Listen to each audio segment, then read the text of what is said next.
Có bao giờ bạn cảm thấy cuộc đời này cứ trôi đi vội vã, còn bạn chỉ muốn chậm lại một chút để thở?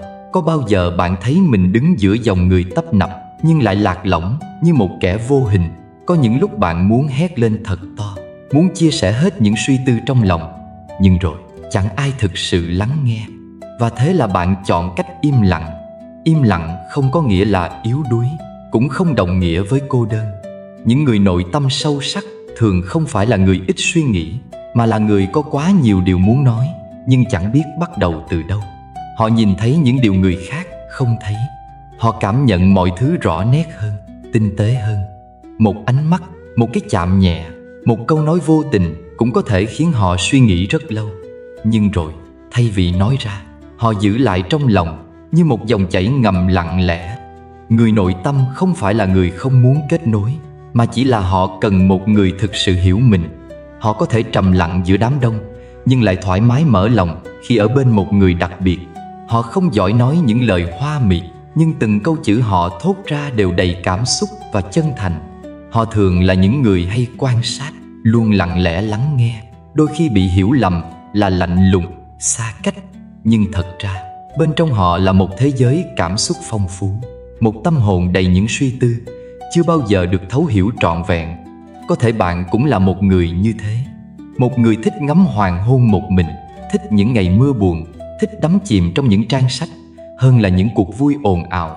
Một người luôn có rất nhiều câu chuyện muốn kể, nhưng lại chẳng biết bắt đầu từ đâu. Và vì thế, bạn chọn sự im lặng. Nhưng im lặng không có nghĩa là bạn không quan trọng, không có nghĩa là thế giới không cần đến bạn. Những người nội tâm luôn có ánh sáng của riêng mình, một ánh sáng dịu dàng, lặng lẽ, nhưng đủ để sưởi ấm những ai thực sự hiểu họ. Hãy trân trọng sự khác biệt của bản thân, bởi đôi khi chính những người ít nói nhất lại có những điều sâu sắc nhất để chia sẻ với thế giới. Thứ nhất, nội tâm càng phong phú, càng khó hòa đồng.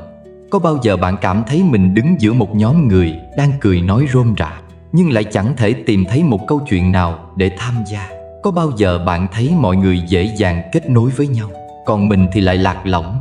Ngay cả khi ở giữa đám đông, bạn muốn hòa đồng, nhưng dường như có một bức tường vô hình đó ngăn cản bạn với thế giới bên ngoài. Người có nội tâm phong phú thường có một thế giới riêng trong tâm hồn.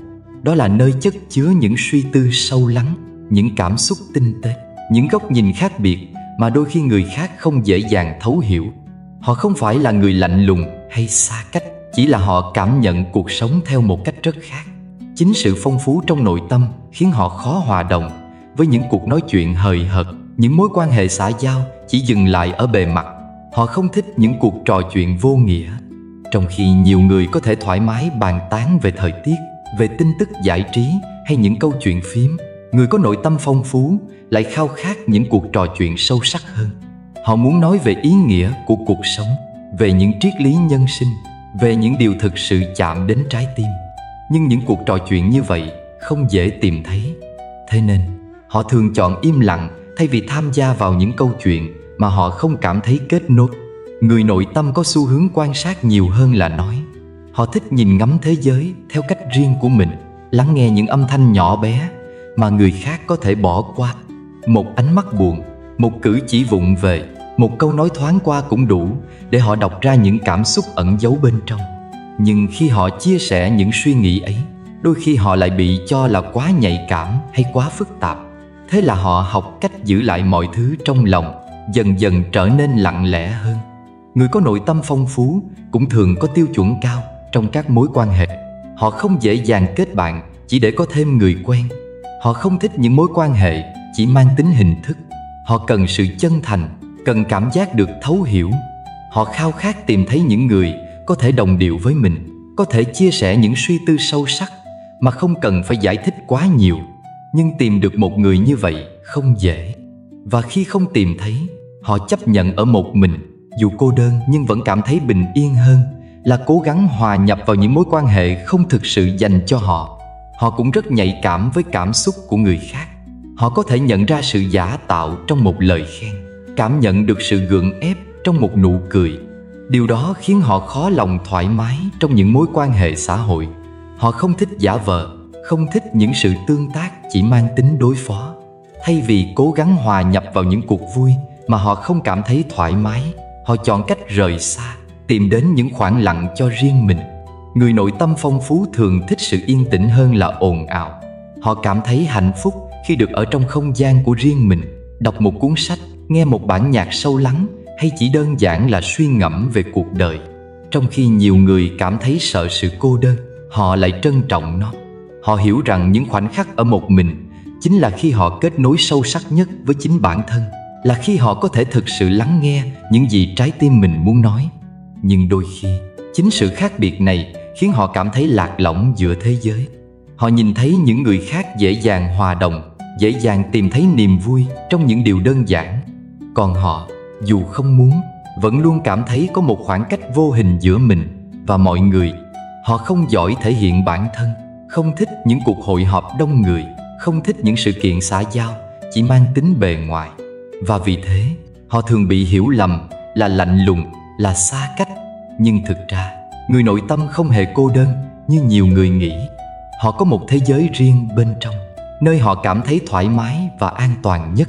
Họ có thể không có quá nhiều bạn, nhưng những mối quan hệ họ có đều rất sâu sắc. Họ có thể không giỏi giao tiếp với tất cả mọi người, nhưng một khi họ đã tìm được ai đó thực sự đồng điệu, họ sẽ trân trọng mối quan hệ đó hơn bất cứ điều gì. Họ cũng là những người có khả năng thấu hiểu và đồng cảm sâu sắc. Họ biết lắng nghe, biết chia sẻ theo cách tinh tế nhất. Khi ai đó thực sự cần một người để tâm sự, họ luôn là người có mặt, không cần nói nhiều, nhưng luôn mang đến cảm giác an toàn và bình yên. Vậy nên, nếu bạn là một người có nội tâm phong phú và luôn cảm thấy khó hòa đồng, đừng quá bận tâm. Bạn không cần phải ép mình trở thành một người khác chỉ để phù hợp với số đông. Hãy trân trọng sự khác biệt của mình. Hãy tìm kiếm những người thực sự hiểu và trân trọng bạn. Bởi thế giới này luôn có những tâm hồn đồng điệu, chỉ là đôi khi phải đi qua một chặng đường dài mới có thể tìm thấy nhau. Và quan trọng nhất, hãy nhớ rằng bạn không hề sai khi là chính mình. Thứ hai, sự cô đơn của người sâu sắc. Người nội tâm giống như đại dương, bề mặt có thể tĩnh lặng, nhưng bên dưới là những dòng chảy xiết của suy tư. Họ là những người nhìn cuộc sống theo một lăng kính khác, sâu sắc hơn, tinh tế hơn. Họ có thể nhìn thấy những điều mà người khác vô tình bỏ qua, có thể cảm nhận được những nỗi niềm mà không ai cất thành lời. Nhưng chính sự sâu sắc ấy lại khiến họ khó hòa nhập với thế giới bên ngoài, khiến họ lặng lẽ trong chính thế giới của mình. Họ có thể đứng giữa đám đông nhưng vẫn cảm thấy lạc lõng. Trong khi mọi người cười nói rôm rả, họ lại cảm nhận rõ ràng khoảng cách giữa mình và tất cả. Không phải họ không muốn kết nối, chỉ là họ không tìm thấy sự đồng điệu. Những câu chuyện thoáng qua, những lời nói xã giao không thể chạm đến tâm hồn họ. Họ cần những cuộc trò chuyện chân thành, những mối quan hệ có chiều sâu. Và khi không tìm thấy điều đó, họ lặng im. Họ có thể mỉm cười, nhưng lòng lại mang nỗi buồn vô hình. Họ không dễ dàng chia sẻ những cảm xúc thật của mình, không phải vì họ không tin tưởng ai, mà vì họ biết rằng có những điều chỉ mình họ mới thực sự hiểu. Họ có thể bị tổn thương, nhưng lại không muốn làm phiền ai bằng những nỗi đau của mình. Thay vì nói ra, họ chọn cách giấu tất cả trong lòng, để rồi những nỗi buồn ấy cứ lớn dần lên trong thinh lặng. Và đôi khi, họ chọn cách một mình, không phải vì họ ghét thế giới, mà vì họ cần không gian để hiểu chính mình. Một người càng sâu sắc, càng cần những khoảnh khắc lặng lẽ để suy ngẫm, để lắng nghe chính mình. Họ có thể dành hàng giờ đọc một cuốn sách, nghe một bản nhạc buồn, hay đơn giản là ngồi lặng yên nhìn ra ngoài cửa sổ, suy tư về những điều không ai hiểu. Sự cô đơn không làm họ sợ hãi, mà trái lại, đó là khi họ cảm thấy được là chính mình nhất. Người sâu sắc thường có quá nhiều suy nghĩ trong đầu.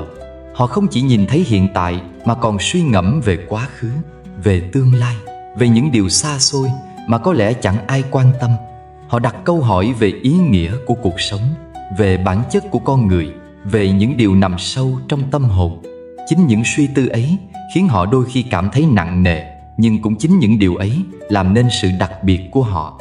Họ không thích sự ồn ào, không thích những cuộc vui chỉ mang tính tạm bợ. Họ không thích những mối quan hệ chỉ tồn tại trên bề mặt. Họ cần những kết nối thực sự, những người có thể hiểu họ, dù chỉ qua một ánh mắt hay một câu nói đơn giản. Nhưng những người như vậy rất hiếm, thế nên họ thường quen với cảm giác cô đơn. Có đôi lúc họ mong muốn ai đó có thể bước vào thế giới của họ, có thể cùng họ chia sẻ những điều sâu thẳm trong lòng. Nhưng họ cũng hiểu rằng không phải ai cũng có thể làm được điều đó. Họ chấp nhận sự cô đơn như một phần của cuộc sống, như một cái giá phải trả cho sâu sắc của tâm hồn. Và có lẽ sự cô đơn của người sâu sắc không phải là một nỗi buồn, mà là một sự lựa chọn. Họ chọn một mình, không phải vì không ai muốn ở bên họ, mà vì họ cần khoảng lặng để hiểu chính mình, để giữ cho tâm hồn luôn nguyên vẹn giữa những xô bồ của cuộc đời. Thứ ba, nội tâm phong phú là một món quà. Nhưng bạn biết không, sở hữu một tâm hồn sâu sắc không phải là bất hạnh, mà là một món quà. Trong khi nhiều người mải mê chạy theo những thứ hào nhoáng bên ngoài, bạn lại có khả năng cảm nhận thế giới theo một cách rất riêng, tinh tế, chân thật và đầy ý nghĩa. Bạn có thể cảm nhận được những điều nhỏ bé mà người khác bỏ qua. Một chiếc lá rơi, một làn gió thoảng, một ánh mắt thoáng buồn của ai đó trên đường, tất cả đều có thể chạm đến tâm hồn bạn. Cuộc sống trong mắt bạn không chỉ là những điều lớn lao, mà còn là những khoảnh khắc giản đơn, những sắc thái tinh tế mà người khác không để ý. Nhờ vậy, bạn không chỉ sống mà còn thực sự cảm nhận cuộc sống. Bạn có thể tìm thấy vẻ đẹp trong một buổi chiều hoàng hôn, trong một cơn mưa lất phất. Khi người khác vội vã đi qua, bạn dừng lại để ngắm nhìn, để lắng nghe. Bạn trân trọng từng giây phút mà thiên nhiên ban tặng, cảm nhận được sự bình yên trong những điều tưởng như đơn giản nhất. Một màu trời nhạt dần khi hoàng hôn buông xuống, một cơn gió nhẹ lướt qua hàng cây, tiếng mưa rơi tí tách trên mái nhà, tất cả đều có thể khiến bạn rung động. Bạn có thể thấu hiểu được lòng người, ngay cả khi họ chẳng nói gì. Sự nhạy cảm giúp bạn nhìn sâu hơn vào tâm hồn của người khác. Bạn biết khi nào ai đó đang giấu đi nỗi buồn, biết khi nào một nụ cười chỉ là vỏ bọc. Bạn cảm nhận được những cung bậc cảm xúc mà người khác không dễ dàng nhận ra. Chính điều này khiến bạn trở thành một người có thể lắng nghe, có thể đồng cảm mà không cần nhiều lời. Nhưng đôi khi, nó cũng khiến bạn đau lòng, vì bạn hiểu được những điều mà người khác có thể vô tình làm ngơ. Và quan trọng nhất, bạn có thể sống thật với chính mình, không cần chạy theo đám đông. Xã hội luôn có những tiêu chuẩn, những xu hướng mà ai cũng cố gắng chạy theo. Nhưng bạn thì khác, bạn hiểu giá trị của bản thân không nằm ở việc hòa nhập hay không, mà ở việc bạn có thể giữ được tâm hồn mình nguyên vẹn. Bạn không cần những cuộc vui ồn ào, không cần sự công nhận của số đông, vì bạn biết mình là ai và mình thực sự cần gì. Có thể đôi lúc bạn cảm thấy lạc lõng giữa thế giới này, nhưng hãy nhớ rằng sự sâu sắc trong tâm hồn không phải là gánh nặng, mà là một món quà quý giá. Không phải ai cũng có thể cảm nhận cuộc sống theo cách bạn làm, không phải ai cũng có thể hiểu lòng người như bạn hiểu. Bạn không cô đơn, bạn chỉ đang đi trên một con đường khác, một con đường mà chỉ những tâm hồn phong phú mới có thể cảm nhận trọn vẹn vẻ đẹp của nó. Thứ tư, học cách sống cùng sự cô đơn. Có bao giờ bạn bước đi giữa dòng người đông đúc nhưng vẫn cảm thấy mình hoàn toàn lạc lõng? Có bao giờ bạn ở trong một cuộc trò chuyện sôi nổi nhưng lại thấy mình chẳng có gì để nói? Có bao giờ bạn nhìn quanh và tự hỏi liệu có ai thật sự hiểu được mình? Nếu bạn từng có những cảm giác ấy, có lẽ bạn là một người sống nội tâm. Và điều đó không có gì sai cả. Trong một thế giới luôn đề cao sự giao tiếp, sự kết nối, chúng ta thường được dạy rằng cần phải hòa nhập, cần phải có nhiều bạn bè, cần phải sôi nổi để không trở nên khác biệt. Nhưng sự thật là không phải ai cũng phù hợp với những tiêu chuẩn đó. Có những người thích những cuộc hội thoại sâu sắc hơn là những câu chuyện xã giao hời hợt. Có những người tìm thấy niềm vui trong sự tĩnh lặng hơn là trong sự ồn ào của đám đông. Và có những người trân trọng sự cô đơn, bởi họ biết đó là lúc họ có thể thực sự lắng nghe chính mình. Thế giới có thể không hiểu bạn, nhưng điều đó không quan trọng. Quan trọng là bạn có hiểu chính mình hay không. Bạn không cần phải cố gắng để vừa vặn với một khuôn mẫu nào đó. Bạn không cần phải gồng mình để trở thành một người luôn vui vẻ, hoạt bát, thích kết nối. Bởi nếu bạn cứ chạy theo những điều đó mà không thực sự cảm thấy hạnh phúc, bạn sẽ đánh mất chính mình. Sự cô đơn không phải là một dấu hiệu của bất hạnh. Nó không có nghĩa là bạn yếu đuối, cũng không có nghĩa là bạn đang sai. Nó chỉ đơn giản là một phần của cuộc sống, một phần giúp bạn hiểu hơn về bản thân, giúp bạn trưởng thành. Đôi khi chúng ta cần sự cô đơn để nhận ra điều gì thực sự quan trọng với mình, để gạt bỏ những điều không cần thiết, để tìm về với chính mình sau những ồn ào của cuộc sống. Bạn không cần phải cố gắng hòa đồng với tất cả mọi người, chỉ cần tìm thấy một vài tâm hồn đồng điệu. Trong cuộc đời, không phải ai cũng có thể thực sự hiểu bạn. Sẽ có những người bạn gặp, trò chuyện, nhưng không thể tìm được sự kết nối. Và cũng sẽ có những người chỉ cần một ánh mắt, một câu nói, bạn đã cảm thấy như đã quen biết từ lâu. Điều quan trọng không phải là bạn có bao nhiêu mối quan hệ, mà là bạn có bao nhiêu mối quan hệ thực sự ý nghĩa. Chỉ cần có một vài người thực sự hiểu và trân trọng bạn, điều đó đã là đủ. Bạn không cần phải lấp đầy sự im lặng bằng những cuộc trò chuyện vô nghĩa, chỉ cần trân trọng những khoảnh khắc bình yên. Xã hội ngày nay dường như rất sợ sự im lặng. Chúng ta quen với những cuộc hội thoại không hồi kết, những tin nhắn liên tục, những âm thanh ồn ào bao quanh. Nhưng bạn có nhận ra rằng đôi khi chính trong những khoảnh khắc im lặng, ta mới thực sự cảm nhận được cuộc sống. Một buổi chiều ngồi bên ly trà nóng, lặng lẽ ngắm nhìn thế giới trôi qua. Một đêm khuya, nghe tiếng mưa rơi ngoài cửa sổ, cảm nhận sự tĩnh lặng sâu thẳm. Những khoảnh khắc ấy không hề trống rỗng, chúng là những khoảng lặng giúp bạn kết nối với chính mình, giúp bạn nhận ra điều gì thực sự có ý nghĩa. Bởi vì cô đơn không đáng sợ, cô đơn chính là khoảng lặng giúp bạn lắng nghe tâm hồn mình. Cuộc sống này quá vội vã, quá ồn ào.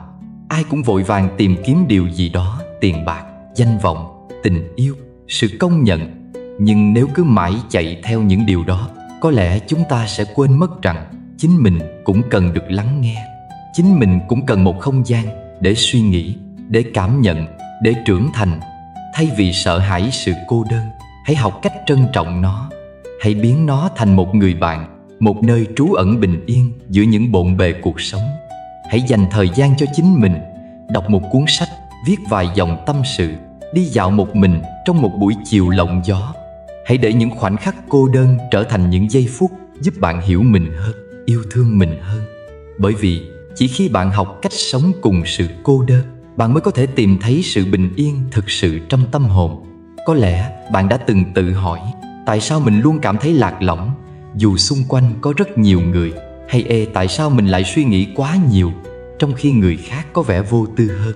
Nếu bạn từng có những suy nghĩ ấy, thì đó không phải là điều gì bất thường. Đó là dấu hiệu của một tâm hồn sâu sắc, một nội tâm phong phú. Và đi kèm với nó là một chút cô đơn, nhưng không có nghĩa đó là điều xấu. Người có nội tâm phong phú thường nhìn thế giới bằng đôi mắt khác biệt. Họ không chỉ thấy bề ngoài của mọi chuyện, mà còn nhìn thấu những tầng sâu bên trong. Họ không chỉ nghe những gì người khác nói, mà còn cảm nhận được những điều chưa được thốt ra. Họ không chỉ trải qua những khoảnh khắc bình thường, mà còn suy ngẫm về ý nghĩa của từng giây phút trong đời. Chính vì vậy, họ dễ cảm nhận được sự khác biệt giữa mình và thế giới xung quanh, dễ thấy lạc lõng trong những cuộc trò chuyện hời hợt, dễ cảm thấy đơn độc dù đang ở giữa đám đông. Nhưng sự cô đơn ấy không có nghĩa là bất hạnh. Ngược lại, nó là dấu hiệu của một tâm hồn giàu cảm xúc, một trí tuệ biết suy tư. Thế giới này không phải lúc nào cũng thấu hiểu được những điều sâu sắc. Những con người đơn giản, ít nghĩ suy thường dễ hòa nhập hơn, nhưng điều đó không đồng nghĩa với việc họ hạnh phúc hơn. Một người có nội tâm phong phú có thể tìm thấy niềm vui từ những điều nhỏ bé, có thể cảm nhận được vẻ đẹp trong những khoảnh khắc mà người khác bỏ lỡ. Vậy nên, nếu bạn cảm thấy mình khác biệt, đừng cố ép mình phải giống như số đông. Đừng ép mình phải trở thành một người hướng ngoại nếu bạn thích sự tĩnh lặng. Đừng buộc mình phải nói nhiều nếu bạn thích lắng nghe. Đừng cảm thấy mình có vấn đề chỉ vì bạn cần những khoảng không gian riêng để suy nghĩ, để cảm nhận.